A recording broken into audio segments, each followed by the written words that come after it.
Hello and welcome to another episode of the Doctor Who Show, where we are doing an alternate galaxy episode on Star Trek Picard Season 2. I'm Dave. And I'm Rob. Welcome to our chat, one of our occasional non-Doctor Who chats that we just throw out there in our alternate galaxies. Because, Rob, we've both been watching Star Trek Picard Season 2 and we both have thoughts. We do have thoughts, Dave. We do indeed. So, look, we won't hang around. We want to be in and out, just have a nice, sensible-sized chat. Look, we're going to make it very clear right from this moment, this is a spoiler chat. We will be talking spoilers from basically my very next breath.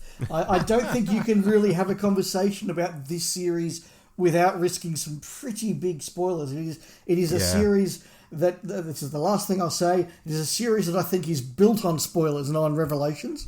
Definitely. So we're not going to pretend that we can do it any other way. So, spoiler zone. We're into it. Rob, we reviewed Picard Season 1 a couple of years ago. Season 2, what did you think? Dave, I thought it was a step up from Series 1. On the whole, I thought it was more watchable, but it still had some strange moments. And there was one episode in particular, but probably not the episode you're thinking of, where I was watching it and thinking, no, this is just getting stupid. So, by no means a great series, but one I was happy to watch, streets ahead of Discovery, and better than Season 1. I would agree with a lot of that. I, for the most part, really enjoyed this season of Picard. I certainly enjoyed it more than Season 1, which, look, I had a lot of respect for. I liked a lot of the aspects of, but at times it really felt like a slog. I'm going to go so far as to say of this new Trek, that is the Trek of the last 5-6 years, this is by far the one that I've enjoyed the most. Now, I haven't seen all of what they've produced, but of what I have, this is what I enjoyed the most. There was stuff that I really got into and was really invested in. Yeah. Then it drifted a bit. Got a bit better at the end. There are things that I love, things that I have big question marks over. Mm-hmm. And that's where I am. I think that this was a series that ended up being very much hard overhead. Yes.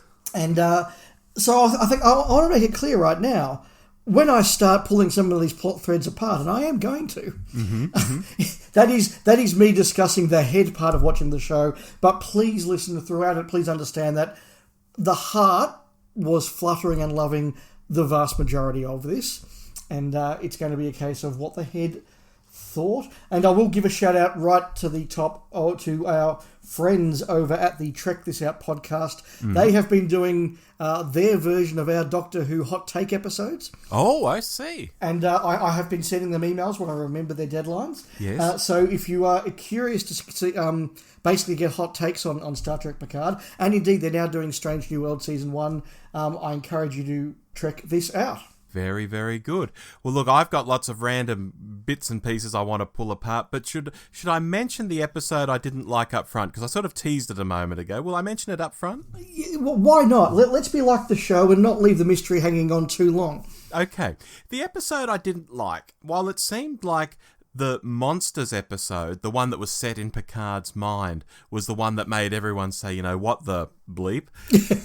Yes. For me, it was the one after it, the episode called Mercy, where the FBI agent reveals his alien encounter and Picard is like, oh, they were Vulcans, and meanwhile Agnes runs around eating car batteries and things.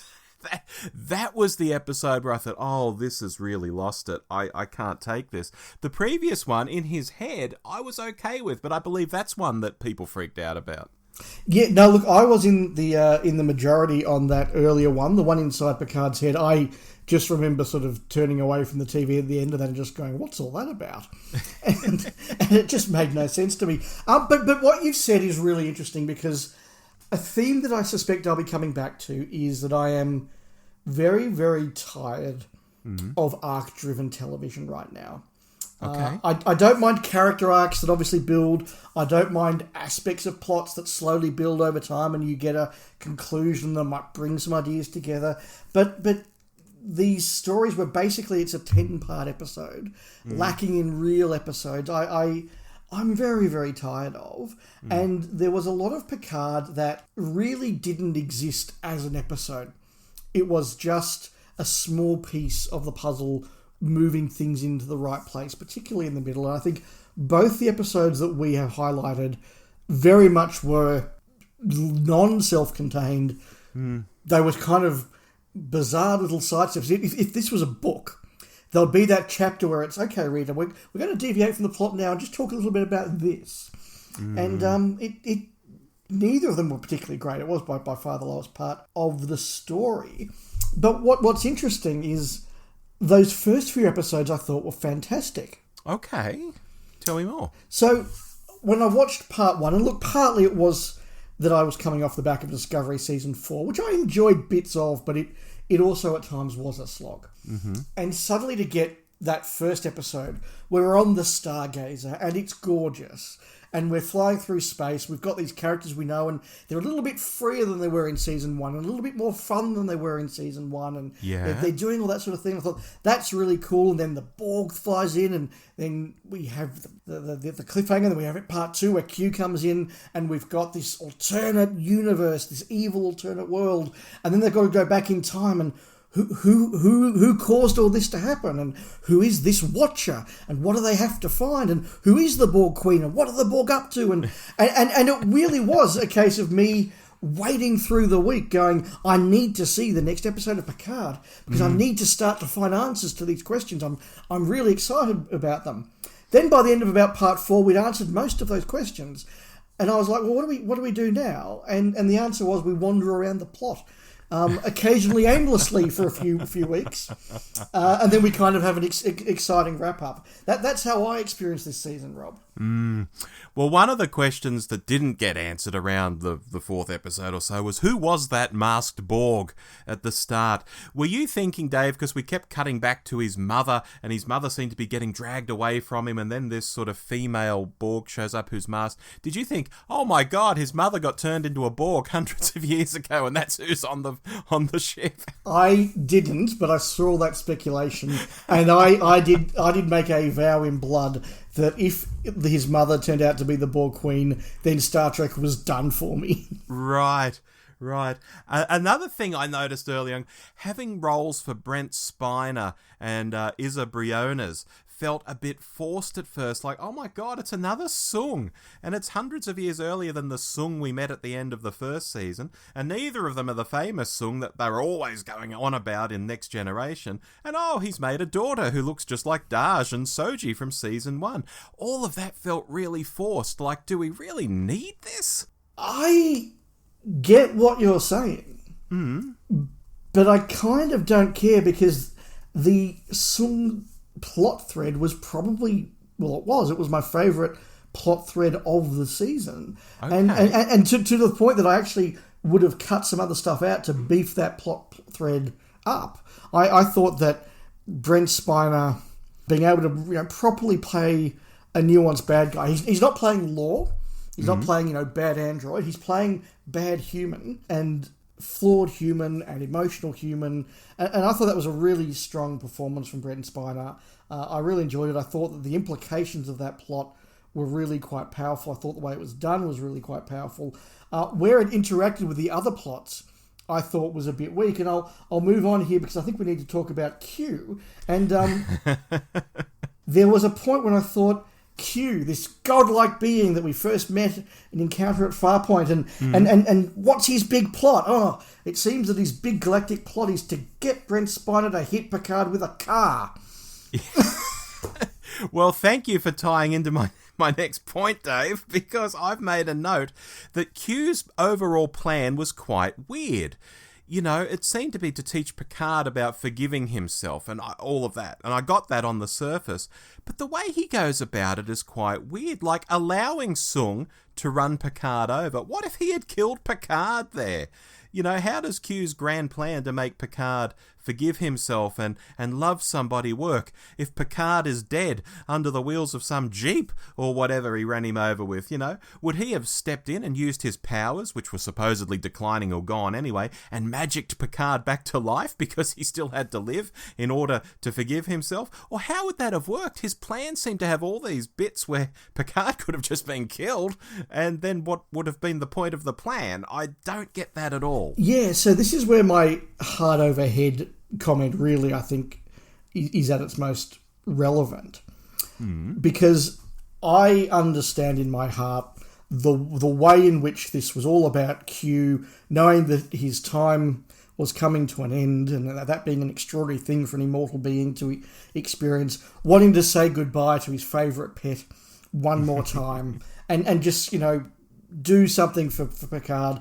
I understand that the only way that we could save, I guess, the galaxy, maybe, I don't know, from whatever that spatial anomaly was that nice Borg had to arrive and make us all work as a collective to save the galaxy or whatever we were saving. And at the same time, Picard had to put the key in the wall, which was both a physical time thing to make it all line up and make his time frame line up, but also an emotional, metaphor of he's accepted that the pain is part of who he is. So I understand how we end up where we started and that Q did us a favour. And my heart loved those things. My heart loved the interaction between Picard and Q, and they were great and emotional and powerful, and the feels, all about the feels. Get it worked. I felt the feels. But you're right, when you kind of drill down into, so why did the future change? And why did he do, did everything that Q did have to all be lined up exactly to get them to where they had to go? Look, maybe that's the argument. But you're right, when you kind of pull his plan apart, it is a little bit like, that was all very risky and very bizarre, and, most of it probably didn't need to happen. It only happened because we needed to have 10 episodes. I don't know if it all kind of made sense then, but does it matter if you felt the feels, Rob? Well, I mean, I also made a note that, Q is dying and has this limited power to the point where he even seemed to lose his power completely and couldn't affect Renee in about, I don't know, the 4th episode or something, when he needed to. But at other times when he needed to, he could still zap through time and space and do what he wanted. Or, what the script wanted, at least. And I found that very inconsistent as well. Yeah, it was a little bit. As I say, the start and the end all line up and work. I give it credit for that. The middle part seemed to kind of just happen because we needed 10 episodes. I think that is a problem. I also don't know why Q is dying. I don't know if we need to know. Maybe I'm being a little bit too anal retentive in asking that question, but it did feel like a gap. Yeah, no, fair enough. You mentioned the Borg earlier and the anomaly in space and stuff, and Agnes, Jurati and the Borg Queen, Dave, merging. It was an interesting idea, but the creation of this good bunch of Borgs, I'm not sure about that. I think the only thing that can really save it is that there's still bad Borgs out there. And, maybe they'll come through that gate and we'll have some Borg-on-Borg action. Although I hear that Alison Pill isn't in the next series, so maybe we don't. But I think that's really the only thing that saves it for me, that there still are the traditional bad guy Borg out there in the future. And it's not just some, new cheesy idea that the Borg are good now. Because, put it in Doctor Who terms. Imagine one of the Doctor's pals becomes a Cyberman and then all the Cybermen become good. Danny Pink became a Cyberman, and imagine if he hung around and protected the Earth, Dave. Would that be a bit cheesy? Yes, it would. Yes. I have been around Star Trek fandom in some way, shape or form since the middle of the Next Generation era, and because of the several year delay in us getting Next Generation out here, that's a bit later than it might be for American fans. But I can remember the uproar in fandom where, having had Q, which is a brilliant episode that introduces the book, brilliant episode. Best of Both Worlds, again, it's a standout classic and recognised as such quite rightly. And then they sort of had this thing of, well, what do we do with the Borg next? Let's try something different. And I remember when Borg came out and Hugh became the humanised emotional Borg, and there was this, you've defanged the Borg, you've ruined the Borg. And I must admit, I'm not always on board with fan outcries, but I thought they got that one right, because we then went into Descent, where the Borg are just embarrassingly bad. And Hugh was just one guy. We then sort of go into Voyager. Look, there are some good Borg episodes in Voyager, don't get me wrong. But by that point, they have just become another monster, where you'll have the cold open and the Voyager says, "We're detecting something ahead, Captain." Point it on the screen. "Oh, it's the Borg again." "Oh, well, we're going to be defeating the Borg in the next 40 minutes, because we know we can now. Just a tiny little pissy Voyager, can defeat the Borg whenever we need to. Enterprise did sort of bring them back with a little bit more fangs. First Contact, look, fantastic movie, great use of the Borg, terrible Trek, but a great movie. but like, the Borg have kind of basically, since Best of Both Worlds, never been quite the same. I think, like the Angels, you get a good strong intro, you get a two-parter that expands them, and then you're kind of not quite sure what to do with them for a long time. And I think the Borg, this was the final defanging of the Borg for me. It was. Okay, I thought you were about to put up a defense that, them being the Guardian at the gates was a really cool thing, but no, it sounds like you didn't like it. No, I didn't. And look, part of it possibly stems from the fact that I absolutely can't stand Alison Pill's character in the newsroom. Right. And I suspect I've carried some of that emotional baggage across to Picard. But even the fact that Jurati basically cold-bloodedly murdered her boyfriend in season 1, and at the start of season 2, it's like, well, I was forgiven, I'm having a drink now, and just forget about that. I actually thought, and I made this point a few times to people during the show, in narrative terms, when you have a character like Jurati who has committed a crime as bad as cold-blooded murder and doesn't get punished by the system, then therefore she needs to be punished by the narrative. And so I thought that there was going to be something really bad happening to her. And look, there were some good moments with that. There were some good performances from Alison Pill. There were some good performances from the Borg Queen. There were also some embarrassing moments. As you said, sort of walking around eating car batteries was a bit weird. The moment when suddenly the Borg Queen had the power to control spotlights, orchestras, and sing songs was just embarrassingly bad. And just it's just television made for TikTok sort of thing. Oh God, is it just me, or does every bloody show at the moment need to showcase that some of the people can sing?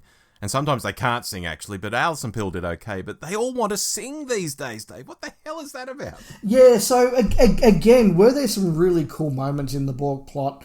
Yeah, absolutely there were. Some of the stuff with the battle with the Borg was quite well done. And, we got those laser effects. We got them being transported into walls, and that was all really cool. Did any of it really make sense or work for me? No. Yeah. Very Earthshock Cyberman in the wall, that movie. It was. I could go in two directions here. I do have another comment about Soong. I know we talked about him earlier, or I could go on to Rios. Well, let's do Soong, and then I've got a Rios-related comment as well. Okay. You mentioned that you liked where the Soong thing, how it played out. Yes. Does that include the Khan reveal at the end? Yeah, it does actually. So I really like the way that we start off thinking that Soong is one thing, maybe with a bit of doubt, with a bit of skepticism, and then we realise that he's another thing, and then we realise how bad he is at the other thing, both in terms of his ability and in terms of his ethics. Then he becomes a bit of a pantomime villain, but then suddenly it all comes back and you go, ooh, this is actually going in a place that we know it's going to go, because we know that we're going to have the eugenics wars at some point in the next little while in Trek history. And I sort of thought this was a very nice loop back, and I did like the idea that even though Soong wasn't going to become the founder of Evil Earth Society, he was still not just going to go, I'll go to bed and take a nap then. It's like, I'm still going to have a role to play in history and do evil things. And I thought that was a very effective little loop back. Yeah, because I mean, originally Khan would have come about in the late 20th century, I think originally. So that's all been shifted forward a bit, that sort of war period, into the 21st century. Yeah, sorry, it's a problem that this series has, in that we have now, in our real lives, crossed the future that Star Trek predicted. So, yeah. And that's kind of fine if we say that it's all in another Star Trek universe. But because we're kind of, with Picard, playing very much with we're actually kind of in our real world, and a lot of the touchstones of our world are the touchstones of their world, and it's only 2 years in ahead. We're blurring that a little bit. So I think it was too hard for the show to go, we're now in 2024 and the eugenics wars were 20 years ago. We sort of have to say they're actually coming. Well, this is going to come up in my Rios comment in a minute, but I just want to say about Soong and Khan and everything. I'm okay with it, I think. I mean, on one hand, there is this modern pop culture thing that needs to tie everything together. Like, oh, here's a guy into genetics and it's around the time Khan was engineered, so let's make that a thing. Sure. And part of me is like, that's really unnecessary. But also part of me is like, hey, it's not the worst thing in the world and it kind of fits together, so okay. I'm kind of on the fence with it. It feels to me like a really natural place for that character to go next. It does. That's what I mean, but it's not the worst thing in the world by any means. Yeah. But I do also have that, this is kind of what modern pop culture does. It just wants to tie everybody together and everything together, and that happened because this character did that. Yeah, I get that. I understand what you're saying. But let's move on to Rios. I don't know if I've ever told you this before, Dave, but I loved Santiago Cabrera in The Musketeers. Have you ever seen The Musketeers? Oh, no. I know of it, but no, I haven't seen it. Oh, he's bloody great in it. He's Aramis. He's my favourite Musketeer. But I won't go down that rabbit hole now. We should do a Musketeers podcast. It's fantastic. Peter Capaldi's in the first season of it as well. He is. That's probably the only reason I'm aware of it. Mm-hmm. It's marvellous. Anyway, seeing what happened to Rios was important to me, and I kind of liked it. I kind of didn't like it. I got the whole idea that, I never really fit back in my own time, so staying back here in the past is a cool thing. But I guess it means we really won't see him much anymore, unless it's his holograms, perhaps. So I was a bit upset about that.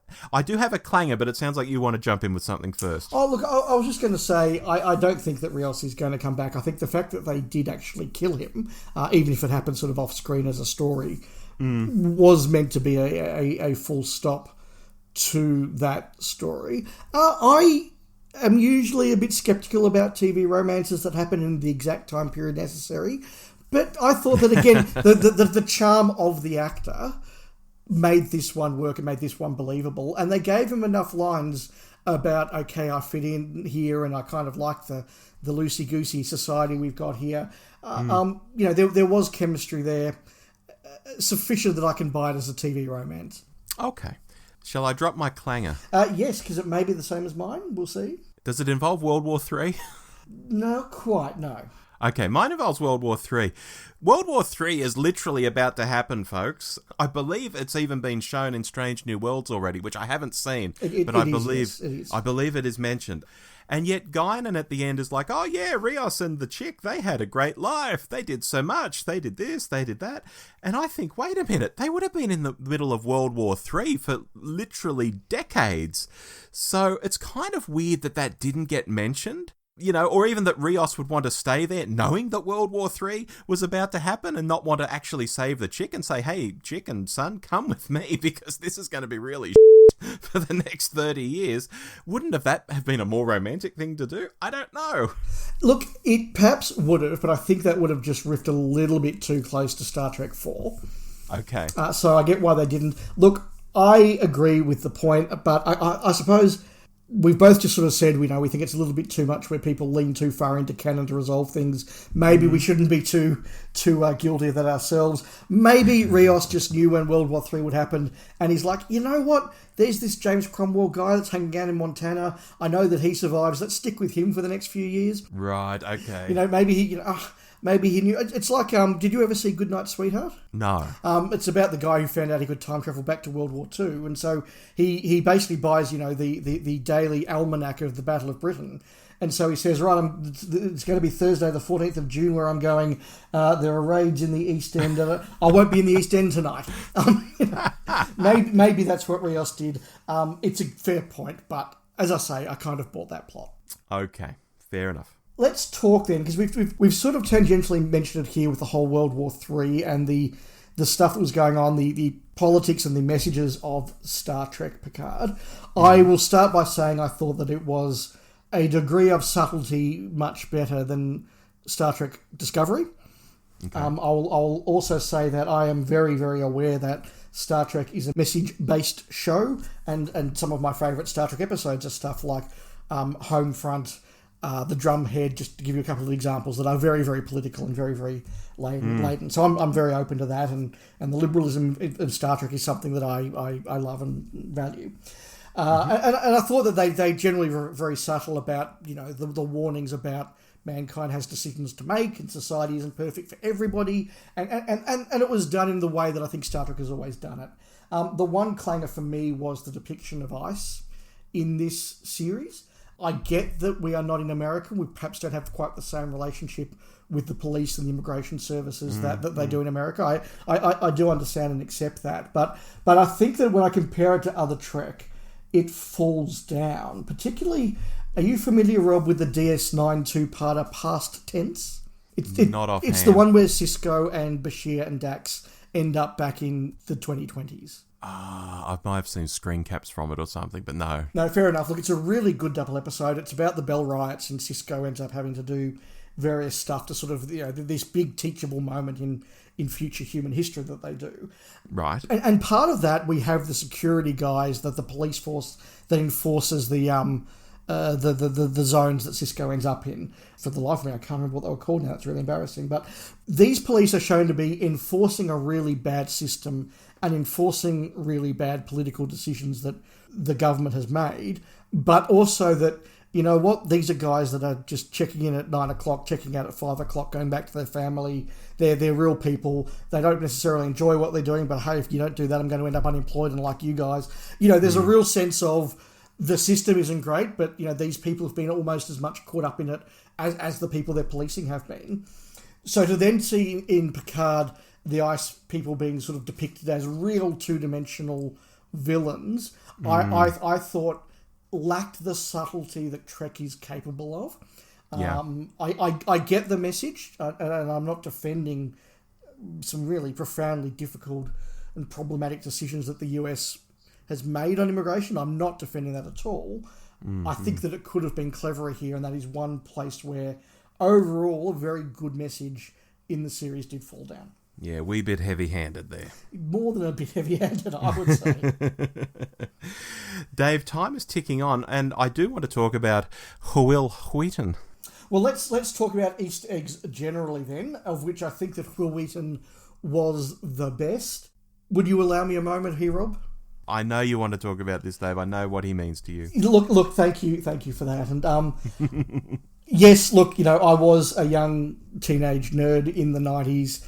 Wesley Crusher was a character that I absolutely related to. He was somebody who was a teenager who wasn't cool, he wasn't hip, he wasn't wisecracking. He was just a guy who liked to study. He was a guy that wanted to join the military. He was a guy that wanted to serve. He was a nice guy. He had a nice haircut. And I He was you, Dave. He was me. I really did relate to that character. And there's photo evidence to prove I tried to copy his haircut.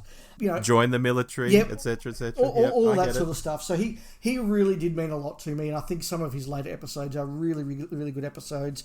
Look, I agree that Wesley Crusher was not well written in the first season of Next Generation, but neither was anyone else in the first season of Next Generation. So look, seeing him come back was a really powerful moment for me. It did really sort of impact me more emotionally than I expected. I was so glad I didn't see any spoilers. I did see a couple of things on Twitter during the day where they said, "Oh my God, that cameo in the finale," and I've gone, right, I need to really make an effort to try and not see this, and then got to see it. But then the moment I then sort of went on to Twitter afterwards to have a look, Wil Wheaton was trending. People were sharing screenshots, and come on, guys, give us 24 hours. Thank God I missed it. But yeah, that was a great moment. I think it was the best of a number of really cool Easter eggs. I'll mention a couple more, but Rob, quite as big an impact for you, or not as much? The character has never meant half as much to me, so not in that sense. But the whole turning up and being a Time Lord thing was a bit of a what the hell moment for me. I know there is a precedent for this going back to Next Gen, I think near the start of Next Gen there was an episode with a fella like that, and towards the end there was an episode with a fella like that, wasn't there? So there were 3. He meets the Traveller. There were 3. Okay. He meets the Traveller in season 1. He meets him again in season 4, and then leaves again with him in the end of season 7. Okay, but I was looking at it and I thought, oh, this is just so there's a job for Isa Briones so she can come back in the next series. I mean, I doubt they set her up there with Will to not do anything with it. And I think it's probably more about bringing her back in another series. They seem to really like her. Maybe more so than even giving Will stuff to do in the next series. Yeah, look, I think that's very possible. It made absolute sense to me as somebody who's followed the character, but I get that if you haven't, and you just sort of remember him leaving in season 4 and that's about it, it would be a bit weird. As I say, there was lots of really cool Easter eggs in this. The mention of Khan, we've already talked about. All the little skulls that Picard had on his desk in episode 2 were all characters that we were very familiar with. You know, there was Martok, and there was Zek, and all the rest of it. Then there was real deep cuts like Gary 7 from Assignment Earth, which wasn't just a bit of an Easter egg, but a whole plot point, which was really interesting, right down to the same special effect used for their transporter technology. So that was really interesting. It was kind of fun. I don't know how a casual viewer would have gone with all that. They wouldn't have got it. No, they wouldn't have got it, and that's maybe a fault of the show. But I will say that second episode that was very full of those Easter eggs, but was also doing that alternate fascist Earth stuff, was a really good episode, and some of the best Trek I've seen for a long time, I reckon. Agree with that.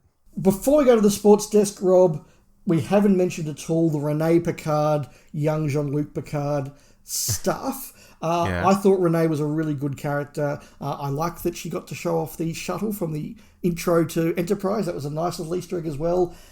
In the end, though, I didn't get anything out of the childhood Picard stuff. I was like, I don't know why this is here. This is not telling me something about the character. It's not changing the character. And Renee makes her big discovery off screen.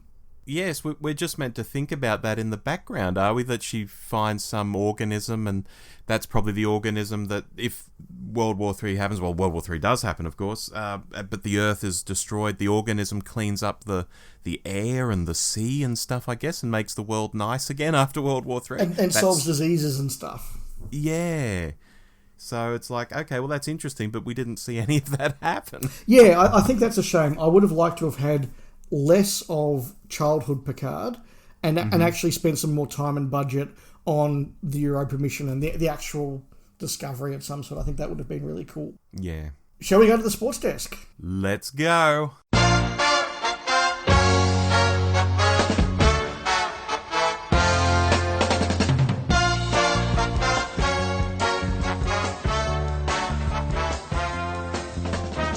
Ladies and gentlemen, welcome to the Sports Desk. If you're not familiar with this segment from our various review shows, this is where we have a look at the player of the week, the foul of the week, and the play of the week. Mm-hmm. Shall we start, Rob? Who is your player of Star Trek Picard Season 2? I am going to give it to, and I've probably telegraphed this already, I'm giving it to Santiago Cabrera as Rios. I like the character a lot, and in the whole series, I think he had some really good stuff to do. He was believable. I enjoyed his arc within the story. Yeah, Rios for me. Yeah, really strong pick, and I really like that and can respect that. For me, I can't go past John Delancey as Q. Sure. I thought every scene he was in was brilliantly well done. He still has that wicked comic timing. I think Q is at his best, not when he's just a comic character, but when he's a comic character who's also very menacing. And there's under the surface always that little bit of evil, or amorality perhaps I should say. And that all came through here. Wonderful performance. The way he was introduced and then aged himself up was really cool and a clever way to do it. Obviously him and Patrick Stewart together, fantastic. I really enjoyed John Delancey. I think he was great. It was just the patchiness of his story and how he had powers and then he didn't have powers and then he could do things. Yeah, I agree. Heart over head. Yeah, I understand. I will lead off with our foul of the series. Okay. And for me, it is a thing that a lot of New Trek is very guilty of. I've seen some reviewers over at Red Letter Media also talk about this as one of their big problems with the series. And that is long not as profound as the writers think they are speeches. Right. If I can give you an example, tell me if this sounds like the sort of thing that modern Trek writers would write, Rob. Mm-hmm. What you need to understand is that inside us all is a human. And part of being a human is to be able to look inside yourself.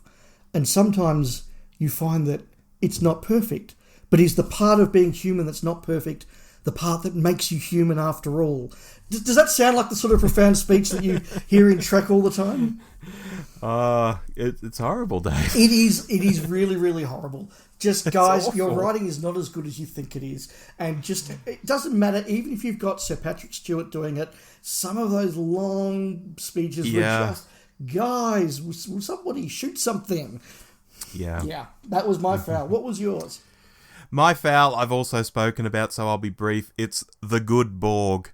I mean, I understand what's happening. I understand that Agnes is, straddling two worlds here, and they're in the Federation now, and they're the Guardians at the gates. And some people are probably thinking this is just amazing. But I think the good Borg, just like a good Cyberman, is bloody silly. Yeah, I'm with you on that. I think that the Borg, frankly, should have done QQ, Best of Both Worlds, maybe First Contact, and that is it. That's all I want out of the Borg. But never mind. We will then go on to our play of the series. Rob, lead us off. Dave, my play of the series is the concept of going back in time. It let us have those Star Trek 4 feels, quite deliberate ones, like the guy on the bus with the stereo, the punk guy. Yes, the same guy. The same guy, exactly. The whole, what is it? I'm from wherever, I just work in outer space. Yeah. A lot of throwbacks to that, but also just in general, as we've said about Doctor Who and other shows, when you're filming in the place where the show is actually set, it looks so realistic. So if you're meant to be in LA, you can film in LA, and it looks like LA. You're not trying to recreate something. And I know we're on other planets and we're in Fascist Earth in the future, and we did other stuff. Of course we did. But so much of it was set on Earth, and it looked so good precisely because it was filmed on Earth. So I liked that we were back in time and we could play with that for a while. I guess a holodeck episode set on Earth gives you the same sort of effect as well. Yeah, no, it was very cool. And look, this series did look fantastic. I agree with that. My play of the season, I really had to narrow this down. Was it the overall look of the season? That was worthwhile. The Stargazer, wow, that was a cool ship. I loved that. Was it the Fascist Earth? That was so well done. But I wanted to pick and crystallise it down to one play. And for me, that was the moment where Koira discovers that she is a manufactured person. And more than that, discovers that she is one in a run of created, manufactured, and deceased experiments. And exactly who she is, therefore exactly who Soong was. It was so well played. It was so creepy. It, to me, was one of those moments that just dialed everything up that little bit more and took us into a new place I wasn't quite expecting. And I just thought that is a really, really good little moment that I thought deserves to be my play of the season. And what if Soong had run out of classical Greek girl names? What would have happened then? Well, we'll never guess know. He would have had to go Roman, maybe? Maybe. Etruscan? Cappadocian? Excellent. No, that is a very good point, Dave. I like that one. Yeah, and I think that list kind of just shows there was a lot I loved in this series. With my heart, I got so much out of it, particularly the first few episodes and the last couple of episodes. Bit weaker in the middle. Did all the threads work quite all as well as they should? No. Did the Fox Mulder wannabe kind of come in, do what he needed for an episode and then vanish without any reason? Yes, he did. Guinan gets that throwaway, I was keeping it all a secret after all. Like, okay, we say on the show, Rob, cover it with a line. They did. Yeah, they did. Look, things that didn't quite work if I wanted to stress hard and think this out, but I was more or less excited to tune into this each week, and that's really, really cool. Alrighty. For me, Dave, overall, like I said at the start, I think this was better than the first series. Yep. But I didn't feel totally at ease with it. I mean, Picard's trauma about his mother is an interesting idea, but did we really need to spend 10 episodes following that as a story and really, really teasing it out so much? I don't know. I think there's a very definite reason why halfway through the series, it was about halfway through the series, I think, they started dropping content relating to the next series. Like, look at this, oh my god, next series we're doing next gen, hardcore! You know, as if to say, hey folks, we know this second series is a bit odd, but stick with it, because look what's coming next time! I mean, that's about the only way I can make sense of them flogging the next series so early during this series. Yeah, that's an interesting point. And look, I'm definitely looking forward to the next season. I'm very curious as to what they do. Now, is it literally going to be getting those 6 or 7 next-gen members together on the Enterprise F and just doing Star Trek The Next Generation Season 8? Or is it going to be much more of a Picard has a mission and, oh, in this episode I need a really cool engineer, I'll give Geordi a call. And oh, in this episode I need to go to the Klingon Empire, just as well I've got Worf's number in my phone. And in this episode I need some young woman to be seduced awkwardly, so hey, I know Riker. You know, it's starting to sound like a heist film, Dave. I hope it's not a heist film. Yeah, look, maybe, I don't know. Like, so I think there are a number of ways that this could be. I think a lot of fans have assumed it's going to be Next Gen Season 8.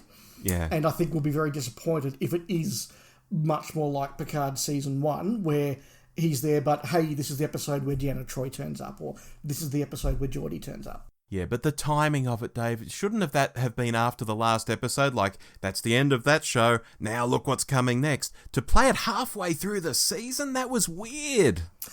I get what you're saying, and you're not wrong, but I forgive it because I sat there and my reaction to that was, oh, they didn't get Will Wheaton. No, you didn't get everybody, did you? And then Will Wheaton turned up and it's like, okay, guys, you got me. Fair enough. Final comment is that, as well as looking forward to Picard Season 3, I have started watching, as of time of recording, Strange New World Season 1. One episode has dropped so far. Really enjoyed that episode. As I said at the very start of this review, I am yearning for Adventure of the Week Star Trek. And so I think this is going to fill a spot that I really, really need to be filled. I'm excited. It looks great. Are you going to be watching it, Rob? I'm not sure yet, but I know the Orville starts in early June for Australian audiences, Dave, so if you want something that out Star Trek, the Orville Season 3 is coming. Fair enough. Well, that's all I've got to say about a series that was not perfect, but hell, I enjoyed it. Yeah, again, I enjoyed it overall. Some weird moments, but it was much better than the first series. Looking forward to the third. Fantastic. We'll be back with all our usual episodes over the coming weeks. And of course, at the end of this month, we will have our regular flagship episode where we discuss Season 1 of Doctor Who as part of a deep dive into a season. I'm getting on with my rewatch of that. I know that you are. We have just dropped in the last few days our 10-minute reaction to the casting of Ncuti Gatwa as the new Doctor. Please check that out. Please check all of our stuff out. But it's been fun to chat. It has been fun to chat, Dave. I really enjoyed this. Something different. Fair enough. Well, until we speak again, I've been Dave. I've been Rob. And we will speak again. Bye-bye. Goodbye. You've been listening to Alternate Galaxies, the podcast where Rob and Dave from the Doctor Who show take a look at other great sci-fi and fantasy that we think Doctor Who fans might like. You can reach us at hello@thedwshow.net, on Twitter @thedwshow, or on Facebook /The DW Show. Alternate Galaxies is an irregular podcast, so stay tuned to the Doctor Who show and other programs on our feed to know when the next episode's coming. Our theme music is called Wretched Destroyer and is by Kevin MacLeod. Find him at incompetech.com. Well, that's it for this episode. We hope you enjoyed the show, and we'll talk to you again soon. Bye-bye!